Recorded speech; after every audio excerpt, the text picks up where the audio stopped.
Hello and welcome to episode 22 of the Council. I am Luke Anthony Walsh, and joining me is the Andrew Neil to my GB News, Mr. Michael Brown. It's been a while. Yeah, it has been. I mean, to be fair, I think we had like one episode that kind of broke things up. So we had like literally, I guess you could say our season 2 lasted one episode, and now we're back with season 3. But fingers crossed, it's going to be a slightly more. Yeah, this year. I mean, certainly. I think, well, I was going to say we've got a consistent time. Who knows? Maybe next time we won't be in pitch black. No. But, I mean, the lighting's not too bad. I get a nice bit of kind of shadow. In fact, we both got it going on, like a kind of light side, dark side. Yes. Oh dear. Like Jedi. Like Jedi, indeed. Let's. As always, we will be talking through your council issues and go through the headlines of the week. Without further ado, we've got so much ground to make up. Let's crack on. I'm going to go first this week. Yes. Believe it or not, I'm going to cancel protesters on the M25. Oh wow, that's top. Yeah. I mean, if ever there wasn't a valid reason to allow execution, just reckless driving, murder, just carelessly ramming into people, now would be the time to do it. I mean, I don't know what you're trying to achieve by sitting on a slip road to an M25 or M1. Yeah, I mean, to be fair, I want to make the obvious joke, which is the M25. Do you even notice the difference? It's like protesters block roads on M25 and traffic improves. Should be the headline. No, yeah, I mean, it's no, yeah, I agree with you. I mean, the thing is, like, so in some sense, like, so obviously, like, roadblocks, I feel like roadblocks, they became a big thing with like Black Lives Matter was the big thing that you saw a lot with. And I remember there was a story about somebody who, and it's hard not to find just a little bit funny. Somebody did just get like smashed straight into by a car when they were blocking a road, and it's just like, regardless of the context, there's just something. I mean, it's kind of like what they call the Darwin Awards, just like putting yourself in a situation where you easily could die, and then boom, what do you expect? I mean, the thing is, like, I will say this. At least the M25, it makes more sense than when they were like protesting on trains, because like surely if they're like environmentalists, they should like trains. Like blocking the M25. I mean, at least like they think cars are a bad thing. So it's kind of like at least they're being consistent there. They hate cars, so they're gonna block the M25. But no, yeah, I mean it's definitely well, I mean the issue is obviously it's like it makes people more annoyed at environmentalism. So it's kind of like obviously it's actually hurting their cause. Like I can kind of understand the idea of you disrupt something and then it achieves a result, and then you say like, well, in the long run it worked out good. It's like if you do something that's very disruptive and very annoying, but it achieves a result at the end of it, you can be like, you know what, it was worth it. In this case, it's kind of like, well, they're doing it, but are they necessarily going to actually achieve something? And the answer, well, seems to be no. Like, I think I could tolerate certain forms of protest and certain quite kind of extreme forms of protest if it's like done with like a very clear kind of like, this is what we want and this is how to do it, and we're not gonna stop until you just implement our little plans. And I'd be like, okay, you know what, at least they've got something going on. But if it's just like a vague sense of like, oh, we're against ruining the environment or whatever, but they don't have like a clear plan, and then just gonna go hang out on a motorway, they're just making things worse for themselves.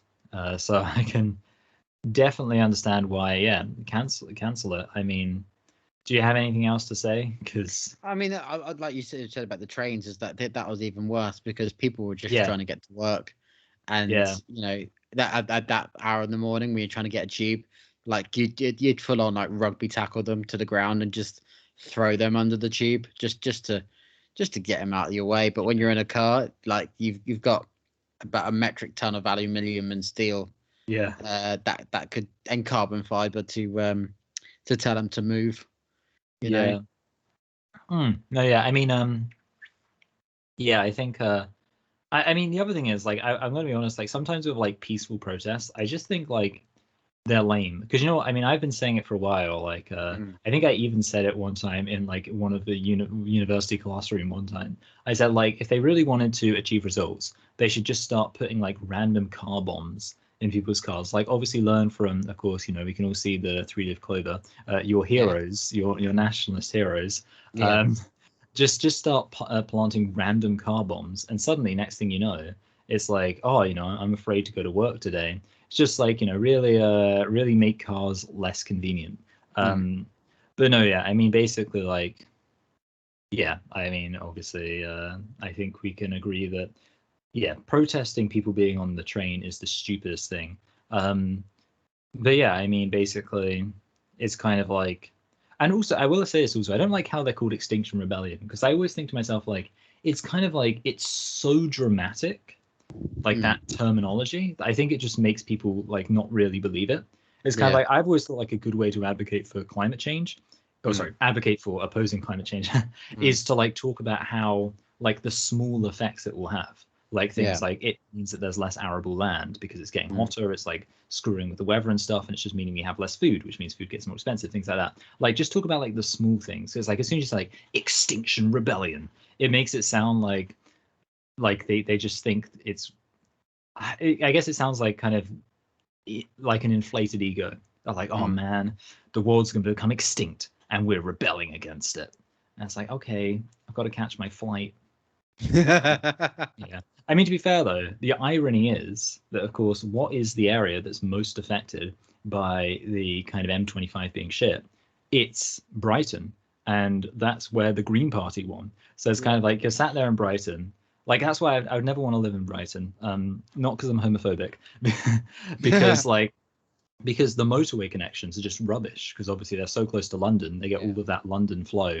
And then on top of that, you vote for the Green Party, you've done your part, and you can't even, you know, drive up to Hertfordshire to see the family or whatever. Yeah. That's what you get for living in Brighton. I know, right? Anyway, no, yeah, so sitting on the M25, I think, cancelled. Yes. Thank you. Good, yeah, we're making record time. Oh, yeah, it was pretty easy. Basically just had to talk for filler on that one. It was just kind of like yes, and that's it. Move on. Good.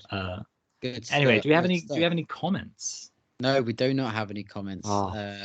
Which, you know, you think after so long there'd be comments queuing up for us. But people, if you want to get involved, if you want to make your comments known, Michael, where can they go to get a hold of us? Oh, they can actually contact us. On this is how out of practice I am. They can contact us on cancelcouncil@gmail.com, and that is cancelcouncil@gmail.com. And where else can they contact us, Luke? You can find us on Twitter, Instagram, Facebook, and on Discord at CouncilYT. That is CancelCouncilYT. Come give us your views and opinions, and we'll be sure to read them out on next week's episode. So, Michael, news headlines. What have you got for me? Yeah, well, you would think I've actually got like a lot of them, you know, just because it's been a while since we've last recorded.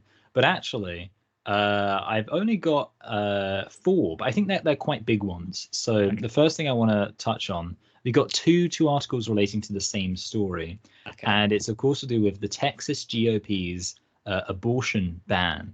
So this is from the Independent. It says Texas GOP's website down after anonymous hack and replaced by Planned Parenthood fundraiser. So basically, obviously, the story with the Texas ban is that they've basically made it so that you can get an abortion, but not after 6 weeks. And of course, the problem is that lots of people don't even find out they're pregnant until after 6 weeks.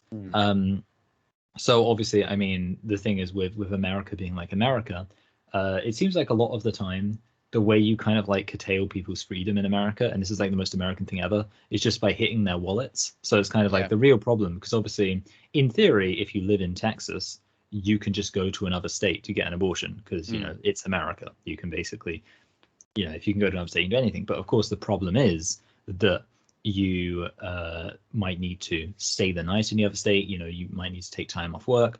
So basically, there's the funny fact that this basically means that only really the poorest people are going to be the ones who can't really get abortions. Like if you're like kind of a middle class woman, then in a way this doesn't actually affect you that much. Well, it's annoying, and Texas is quite a big place to get out of, but you can actually get out, And to be honest, I'd say you probably shouldn't be having so many unwanted pregnancies that it needs to become a habit. So it should just be a one and done kind of thing. But obviously the thing is, so because of that, to alleviate the financial strain, funding places like Planned Parenthood is, I guess, important if you want poorer women to have the option to, make their own choices about whether or not they're going to have a baby. So what do you think about this? Do you think it's obviously you've had your counseling was kind of about a certain form of activism, but what do you think about this activism? I mean, it still feels very Republican in a democratic America, doesn't it? It's wild how we can have President Biden and Vice President Harris, but yeah, the fact that this happens in Texas of all Republican states is a bit mad. But the widespread outcry against this is a good thing. But America's always going to be America. Yeah, that's true. I mean, it's kind of funny because obviously this thing, it's not really like even a discussion in the UK. Like, there's not really any movements to try and oppose it. And of course, I mean, the anti-abortion movement has always been kind of like a bit of a reaction. Like, apparently it wasn't really that much of a thing until abortion became legal, and then it like suddenly became like this whole pro-life thing really like kicked into gear because and some people might say it was just a reaction to the gains of feminism because they thought that women having choices was a bad thing. And I mean, it's definitely America's so crazy in terms of how divided they are. But I guess this is obviously the I assume that this is largely because of the changes to the Supreme Court, the fact that of course Ruth Bader Ginsburg died and let down women everywhere by dying, and now obviously has been replaced with conservative. I can't even remember the name of the woman who replaced her actually, because I keep having the name Marjorie Taylor Greene in my head, as I think lots of people do. She's called B something, I think. Like his name might be Amy Coney Barrett. Barrett, yes, that makes sense. Amy Coney Barrett. Anyway, so I mean, I think actually we can possibly move on to the next article because the next article is also about this, but I think it's a slightly different take. So obviously we've had the Anonymous dealing with it, but we also have from Fortune.com. It's actually taking a little. Fortune.com has an annoying loading screen. It keeps me from. Okay, I can read this now. Why Satanists may be the last hope to take down Texas's abortion bill.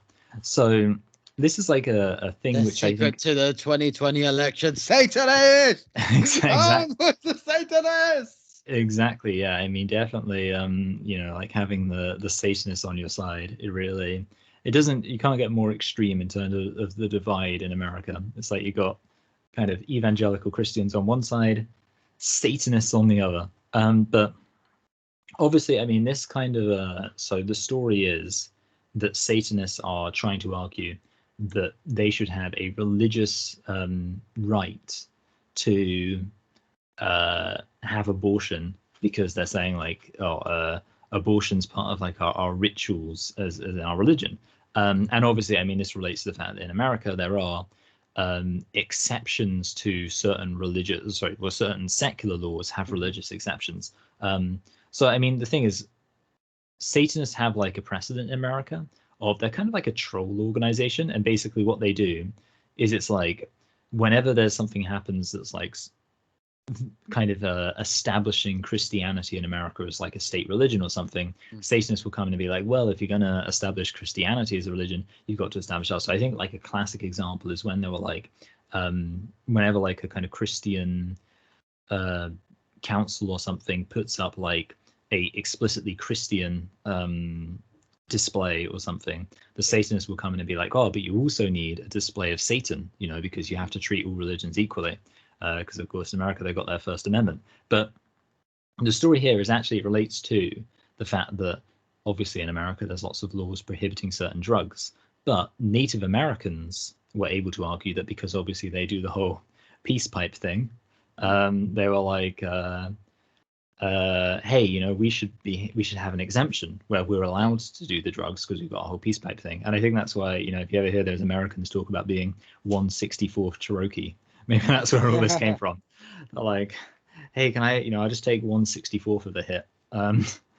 But yeah, basically, well, I mean, what do you think about this just in general as a strategy? And also, I mean, I know you like to talk about how crazy America is, so how do you feel about the fact that you got the Satanists getting involved? It's the Satanists that are on Fox News that are changing this election, man. It's the Satanists that are the 0.25% in Mississippi that are making the Republicans vote Democrat. I'm telling you, in 2024, it's gonna be Donald Trump, the Satanist, who's gonna make that change in Georgia, who's gonna win the election. I think, and let me tell you, I think that in 2024, Biden's going to win by 666%. That's you know, they like to those Satanists. They've been rigging the machines. They've been the ones locking people out of the count and stuff. No, yeah, I mean it's I just thought I'd let you have your crazy American moment. Of course, the funny thing is that does need to be pointed out is that it's quite likely that this won't work, and the main reason it won't work is because the argument that the Texas people are using is the idea that a fetus in the womb after 6 weeks is a human life, and significantly, of course, there has already basically been an established precedent that you can't have human sacrifice in America. So, you know, kind of unsurprisingly. So the problem is that basically you can't use a religious exemption clause to argue against a law that's ostensibly to protect human life. Now, obviously, the question of whether or not a baby is a human life is, you know, one of the central questions in the whole abortion debate. But the point is, this strategy, I think, is probably unlikely to work, especially considering the fact that that a lot of the American courts right now are very conservative. So basically, you know, with America, you always have to try like it's kind of, you know, they claim to be like the world's greatest democracy, but it's so funny how often you just have to try like underhanded tactics to succeed and stuff. And it seems like this is basically a strategy for that, basically, rather than saying, oh, you know, women should have a right to choose. They've said, well, you know, Satanists should have a right to choose, which is an interesting strategy. But yeah, I think it's actually kind of unlikely to work. So as much as everyone's kind of getting excited about it, I suspect that it's probably going to end quite poorly. So I guess actually, you know, the Planned Parent fundraiser thing probably is going to be a bit more effective. But yeah, so it turns out Satanists, maybe they're not as effective as they can be. As they wish they want to be. The devil is a liar. Now, so what you'll like about it, basically the cool thing I've got going on is like the different stories are all connected. So obviously we've had a thing about abortion, and then we had a thing about abortion and Satanists, and now we have this from avclub.com. Spanish bishop resigns to pursue relationship with satanic erotic fiction author. I saw this. Yeah, so Xavier Navel resigned last month after falling in love with author and psychologist Sylvia Caballo, or Cabal. So obviously, okay, so he became Spain's youngest bishop in 2010 at 41 years old. And he was a big fan of conversion therapy and opponent of abortion. So you got abortion in there as well. But now he has decided to stop being a bishop so that, yes, he can shack up with this author of satanic erotic fiction. So it seems like the Satanists are, you know, are not just active in America, they're also undermining the religious institutions of Spain. What do you think? Do you have your sympathies for this bishop abandoning his post? I mean, it's where this is. C'est magnifique. Where do we start? Yeah. I mean, to looking at the articles, neither the ex-bishop, who is now 52, nor the novelist have responded to the reports, although Religion Digital quotes him as saying, "I have fallen in love and want to do things properly." The diocese has since responded by emphasizing that corroboration or not of this story is a strictly personal matter for him alone. Like in case he hasn't become more of a celebrity in the Spanish Catholic world, then he's I mean, to be fair, like this is I've never mentioned the name of any Spanish bishop before except for this guy. So yeah, definitely, I think it's one of those things you can't help but take interest. I mean, I tell you what though, considering the history of the Catholic Church in some instances, this is probably one of the lesser scandals. Like I think it's rather satanic erotic fiction authors than choir boys. So I mean, overall it's a pretty positive. They're moving in a positive direction. But I mean, obviously it's kind of I mean, to be fair, actually, like in a way, credit to the guy, because I think one of the things why the Catholic Church has a lot of creepy priests is because of the fact that they have this rule where you're not allowed to engage in carnal pleasures. And because of that, I assume a lot of them end up kind of having some weird things going on. They're basically all just a bunch of sexually repressed people. So, maybe credit to this guy for being like, you know what, I can't do this. I'm backing out. I'm just going like really hard in the opposite direction. I think actually they should kind of have that as like a, when people kind of do. So I remember a while ago when people kind of like certain journalists started doing waterboarding, they'd be given like a little kind of item they could grab hold of, and when they thought they'd had enough, they could just like throw the item to the ground and they'd be let out. So if they're like, oh, this is too much, basically I think they should have that for Catholic priests, but it should be sexy Satanists. So it's like, if you ever feel like you can't handle it anymore, the celibacy, don't worry, you can always just jump out and shack up with these succubi, I believe is the correct term. But yeah, I mean, it's I think it is a glorious story. And yeah, obviously it's nice that the Satanists have been up to some stuff. But I think I'll move on to now just the final story, but I think probably the biggest story. So I don't know if you heard about this, but there was a thing going on in Afghanistan. Turns out that we stop uploading for 2 months, and suddenly the whole world falls apart.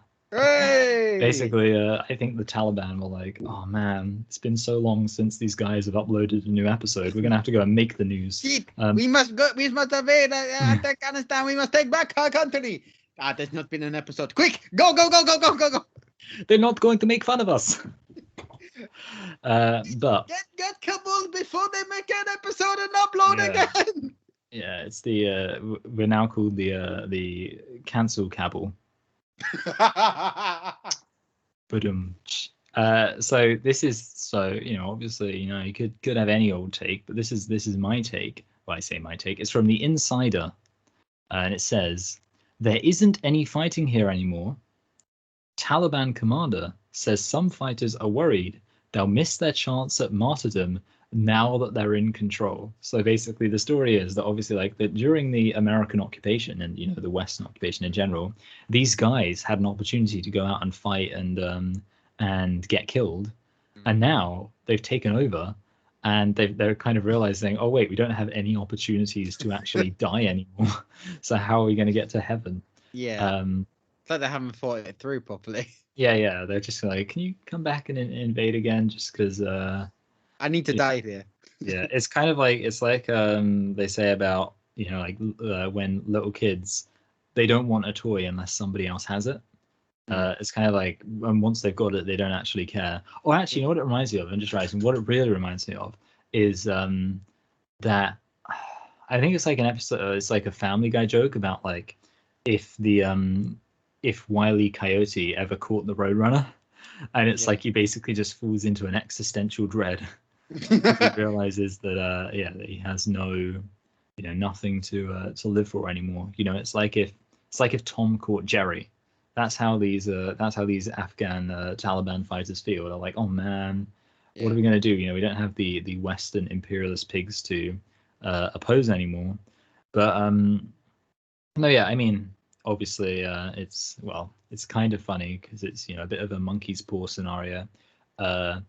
And yeah, you do have these Taliban people who are, I guess, realizing they're not sure what they're going to do. But of course, I mean, there is the reality, and perhaps concerning reality, that they may be like, I know how we can get martyred. Let's head over into other countries and start shit there.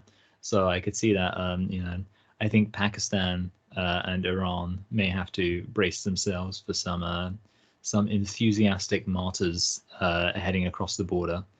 Because it doesn't seem like if they're, I mean, the problem is, you create a situation where it's like the entire economy is geared for war, and it's just like, what else are they going to do now? It's like you can't be like, I guess I'll become an IT consultant. I've driven everyone out. Although I think that would be a good move, actually. I think like the best solution for peace in Afghanistan is some of those like call centers in India. Just drop them in Afghanistan, be like, hey guys, we've got a job for you. Although that would probably only make them hate the West more once they've had like some old lady swear at them because she can't get her computer working. And they're just like, oh, I thought the soldiers were bad. But no, I mean, actually, it does remind me of, I found out recently that during the French resistance in World War II, the Allies used to drop guns on France to like help out the French resistance. But what they realized is that different members of the French resistance all hated each other. Like the communists hated the, kind of nationalists and all that kind of stuff. So they basically decided to stop dropping weapons because they realized that otherwise France was literally going to like just turn into a war zone, because they'd just be like a country with loads of weapons and loads of different radical groups. So I guess, and this is of course relates to, where we started with crazy old America. If you don't want a country to be terrible, don't pump it full of guns. That was the mistake with Afghanistan, I think. But any sage. I mean, obviously, we should know about this. We're international journalism students. Any sage thoughts on Afghanistan? The scenes of them on like the the planes. Not even that. Just seeing them going around in the fun fairs of Afghanistan with the bumper cars and the kids just going around just casually, just like, we're having a great time in Afghanistan, la la la.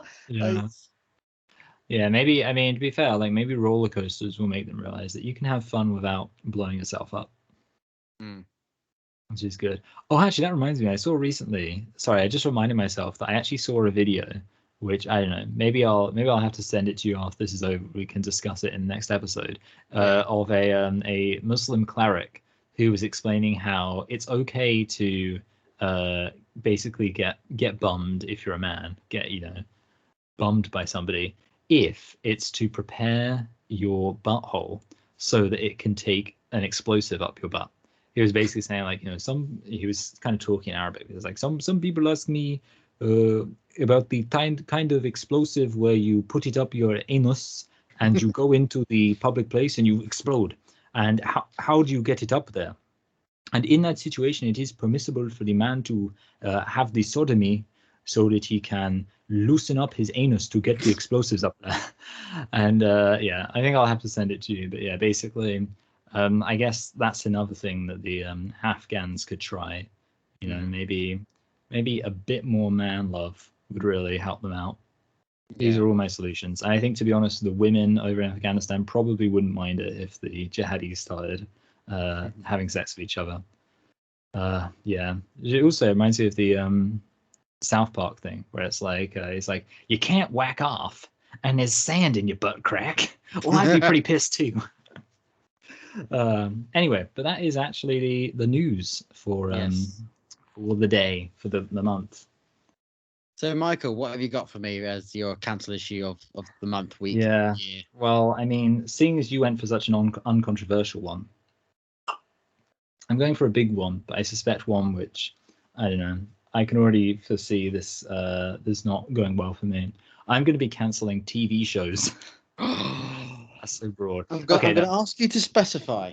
Well, here's the thing, okay? So, like, obviously not all TV shows, but what I will say is it's got to a point now where, like, if I hear about a TV show, I just think to myself, well, it's probably crap. And the reason why, okay, so there's kind of two things here. One, the main thing is that like so obviously there's the Lord of the Rings TV show coming out of Amazon. And I'm like, maybe it will be good, but my instinct is to say it will probably end up being crap because it's a TV show. And this is my take. Okay, so the problem is that most TV shows just go on until they basically either get cancelled or just run out of ideas. And it's very rare, for example, to get a TV show which actually just ends at an appropriate point. Obviously, it happened with, for example, Breaking Bad. They like made it and then they just stopped at the right point. But a lot of the time,